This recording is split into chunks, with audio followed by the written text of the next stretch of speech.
In the high-stakes, hyper-accelerated ecosystem of modern Hollywood, few stars have managed to navigate the transition from teen idol to cultural conglomerate with the surgical precision of Blake Lively. To understand the current obsession with her, one must look past the red carpet glamour and into the mechanics of her public image. Lively is no longer just an actress. She is the architect of a specific, highly desirable digital lifestyle that millions of viewers in the United States, the UK, and beyond are actively consuming. Her rise began with Gossip Girl, a show that didn't just cast her as Serena van der Woodsen. It effectively merged her identity with the character in the public consciousness. That role set a baseline for her persona, the it girl, the one who is effortlessly stylish, slightly mysterious, and perpetually involved in high-stakes social dynamics. But unlike many of her contemporaries who faded when their breakout shows ended, Lively treated her career as a long-term branding exercise.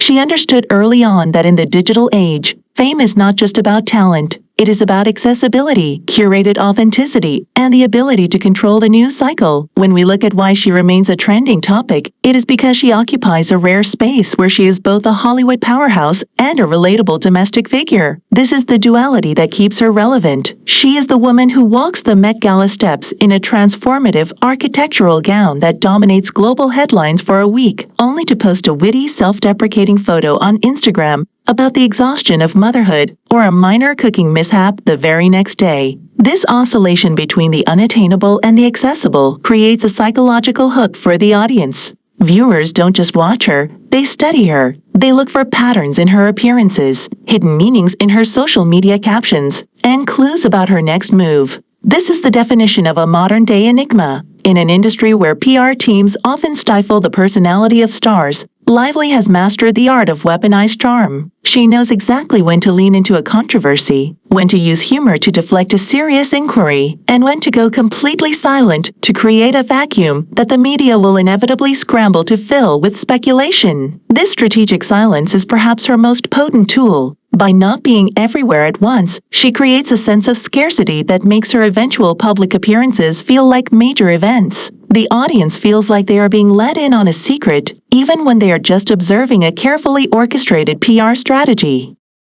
This leads us to the broader question of how she maintains this level of influence. It's not just by picking good scripts or landing major endorsements, though those are parts of the equation. It is by maintaining an iron grip on the narrative arc of her life. Every public move is a beat in a larger story that she is writing, from the way she announces a new project to the way she handles the inevitable public scrutiny. There is a sense of deliberateness that separates her from the rest of the celebrity pack. She is playing a game of 4D chess in an environment where most are playing checkers, and the audience, whether they realize it or not, is addicted to the outcome. She has successfully cultivated a brand that feels organic, yet is clearly the product of a sharp, strategic, and highly observant mind that understands the nuances of fame better than almost anyone else in the industry today. Her ability to pivot between genres, businesses, and public roles suggests that she is not just riding the wave of success, but is actively shaping the currents that allow her to stay at the center of the cultural conversation. This is not merely accidental success, it is a calculated effort to remain the primary subject of discussion, ensuring that no matter what is happening in the world of entertainment, her name is always at the forefront. As we peel back the layers of her career, we begin to see that her influence is far more expansive than a simple filmography would suggest. It is a complex, multifaceted operation that is currently in its most interesting phase.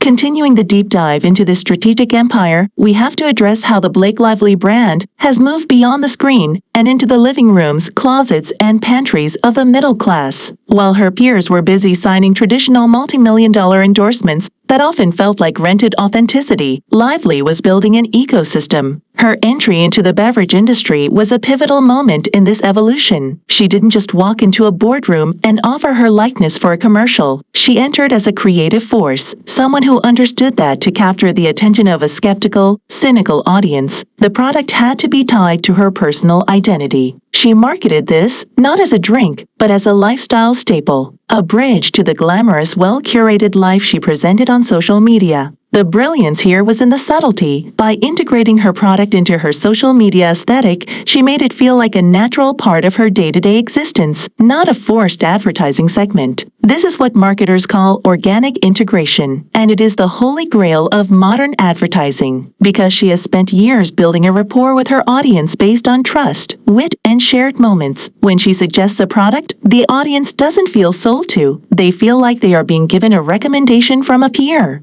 This strategy extends into the world of fashion, where she has effectively turned herself into a walking runway for brands that align with her specific image. But she is more than just a model. She is a curator. Her public appearances are often dissected by fashion critics with the same intensity as a political speech, and that is by design. She knows that in a visual-first digital world, her ability to set a trend, or even to become the subject of a fashion debate, is a massive asset. She treats her wardrobe as a storytelling device, using specific looks to signal shifts in her career or to build anticipation for a project. This creates a feedback loop. The fashion industry watches her, the public watches the fashion industry, and the media reports on the entire cycle. By positioning herself as the nexus of this cycle, she ensures that she remains the focal point, driving traffic, discussions, and ultimately, value for the brands she chooses to align with. It is a brilliant display of economic leverage.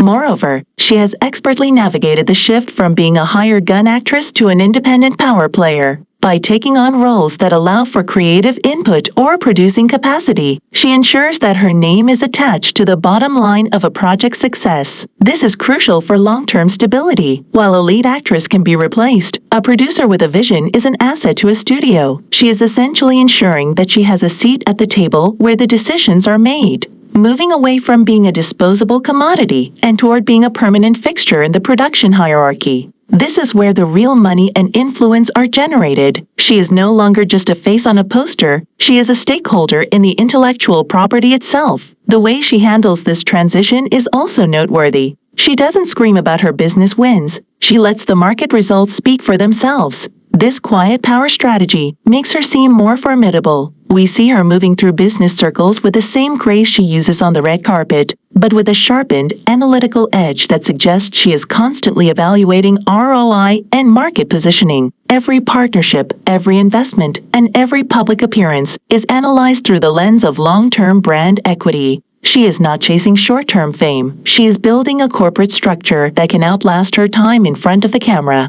The audience, meanwhile, is captivated by the sheer audacity of this move. They see a woman who is not just participating in the status quo, but is actively disrupting it, using her celebrity as the initial capital to build a self-sustaining business model. This has created a new level of intrigue. We are no longer just watching an actress, we are watching a businesswoman who has successfully turned her life into a media enterprise. The way she balances this with her personal life is also a subject of constant fascination, as she continues to offer just enough of a glimpse into her world to keep the public feeling connected, while keeping the actual mechanics of her business ventures shrouded in the kind of professional mystery that only adds to her allure. This isn't just luck, it is a masterclass in modern reputation management, and it is the key to why her influence shows no signs of waning. As we transition further into her methods, it becomes even clearer that every single element of her public persona is a carefully weighted piece of a larger machine.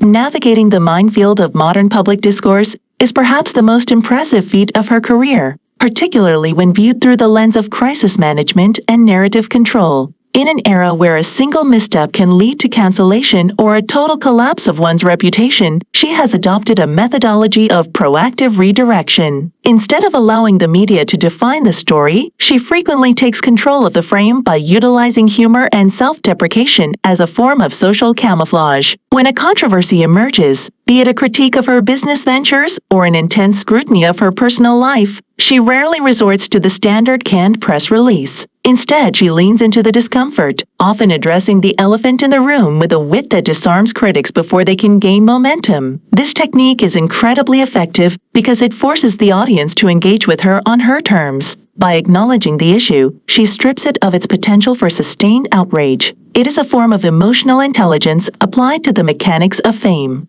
She also understands the power of the controlled leak. In a world where privacy is a currency, She and her partner have mastered the art of determining exactly what the public sees and when they see it. By offering morsels of their personal lives that feel intimate but are in reality carefully selected, they maintain a high level of engagement without ever truly losing their grip on their own reality. This creates a psychological bond with the audience. People feel they know her, and that sense of familiarity translates into loyalty. This loyalty is the bedrock of her influence. It isn't just that people find her talented, it is that they are emotionally invested in her success. When she launches a new venture or releases a new film, this existing network of fan investment acts as a natural marketing engine. The media, knowing that anything related to her will generate significant traffic, is happy to play along with the narrative she provides. This leads to the broader observation that she has effectively gamified her public life. By leaving clues, dropping subtle hints in interviews, and utilizing her social media presence as a platform for deeper engagement, she keeps her audience in a perpetual state of anticipation. It is a cycle of curiosity and reward. The public searches for the meaning behind her posts, and she provides just enough clarity to keep them coming back for more, without ever fully satisfying the need for comprehensive detail. This keeps the conversation focused on her indefinitely. Even when she is not actively promoting a product or a film, she remains a primary topic of discussion in the entertainment sector. Furthermore, her ability to navigate the complex social landscape of Hollywood, where alliances are constantly shifting and competition is fierce, speaks to a high level of interpersonal strategy. She maintains close-knit circles while projecting an air of openness that makes her seem accessible to the industry at large. She avoids the pitfalls of overt conflict, preferring to build influence through consensus and high-value collaboration. This makes her a safe and desirable partner for studios, brands, and fellow artists. By being the person everyone wants to work with, she ensures a steady flow of high-quality opportunities that allow her to stay relevant without needing to chase trends. She doesn't follow the cultural zeitgeist, she aligns herself with it so that she appears to be a part of its inevitable progression. This is the hallmark of a true power player, the ability to influence the environment so that it moves in the direction you desire. As we look at the way she has navigated recent years, it is evident that her public persona is not a static identity, but a dynamic, evolving construct that she modifies based on the changing needs of the audience and the shifting landscape of the entertainment industry. She is a constant in an environment of variables, and that consistency is precisely why she commands such immense attention across all demographics and international markets. The narrative arc she has crafted for herself is one of inevitable success, and the public is clearly not yet finished reading the story. This leads us directly to the implications of her next strategic moves.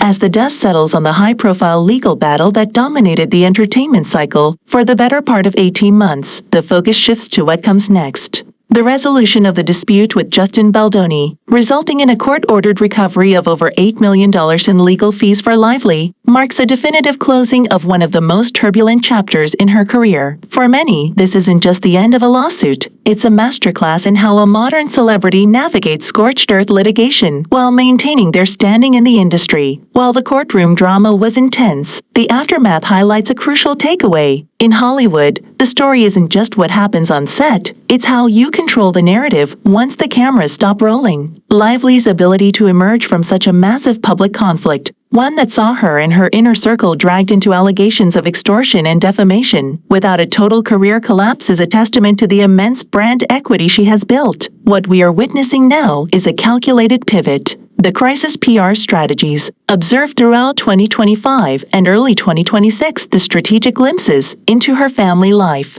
The high-profile red carpet appearances at events like the Met Gala, immediately following legal settlements, and the focus on lifestyle content have effectively recalibrated the public's perception. The machine behind her is working to shift the conversation from litigation and hostile work environments back to the aspirational imagery of the Blake Lively brand. By focusing on her roles as a producer, a mother, and a cultural tastemaker, she is reasserting control. The sheer volume of resources she has at her disposal, combined with her team's ability to navigate complex media landscapes, means that the legal and reputational hits she took are being systematically buffed out by a stream of positive, controlled content. This brings us to the future. Is she on the decline, or is she entering her most powerful phase yet?